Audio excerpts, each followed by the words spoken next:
Before you build an engine, you need to hear this. I'm Quentin. This is my 700 wheel horsepower Corvette, and I want to bring you guys a quick tip about pistons. For those of you who may not have gotten the opportunity to learn this yet, there are 6 major components that go into this piston, and I'm going to tell you what each of them are. The top of this thing is the actual piston. On said piston, there are rings. There's a total of 5 of them. We'll get into that later. There's a wrist pin in the center. There's different types. This pin in particular is a press fit because it's pressed into the rod. Down from there, we have the rod itself, 2 bolts, and a rod bearing.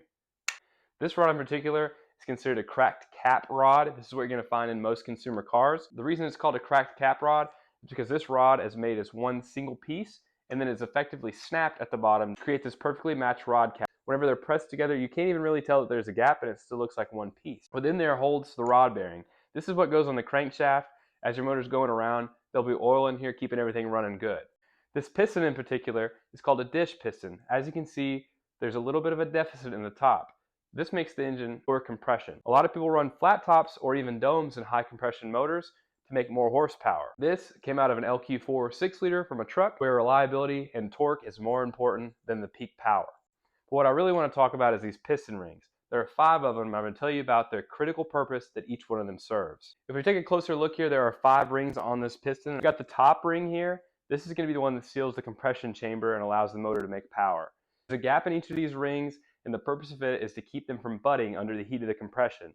If they were to butt, it could potentially pop the top of the piston, which would ruin the motor. The second ring you can think of as insurance against the top ring. So like I said, you've got this gap in the top ring where gases can slip through as it's effectively sealing the compression chamber. The second ring, you're going to orient the gap in opposite as the top ring most likely. That way the compression gases, if they make it past the top ring, come down in between the 2 rings and have to go all the way around the piston, effectively slowing down and getting rid of the pressure. If this pressure in excess slips through these rings into the crankcase, it can pressurize it and cause bad things to happen. Further down from these 2 rings, your top sealing ring, your second insurance ring, and oil scraper are the actual oil rings.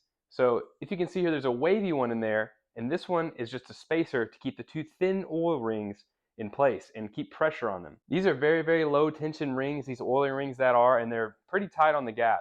All they really do is meter and control the oil as it goes up into the cylinder to keep everything lubricated and running smooth.